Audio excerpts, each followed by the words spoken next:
আগে তোমার প্রতি কত অভিযোগ ছিল, আর এখন তোমাকে খুব মিস করি।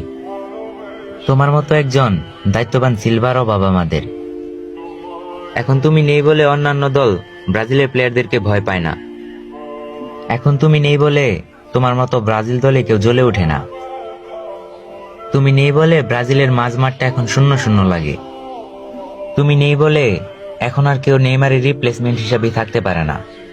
এখন আর তোমার মতো কেউ বল ফিনিশিংও দিতে পারে না। তুমি আমাদের সেই অস্কার, যাকে আমরা কয়েকদিন মাঠে দেখে আর কোনোদিন দেখতে পাইনি। তুমি নেই বলে এখন আর কেউ বাম পাশ থেকে আক্রমণ করতে পারে না। তুমি নেই বলে এখন অন্য প্লেয়াররা ব্রাজিলিয়ানদের গায়ে হাত দিতে ভয় করে না। তোমাকে ছাড়া ব্রাজিল দল ম্যাচ জিততেও ভুলে গেছে।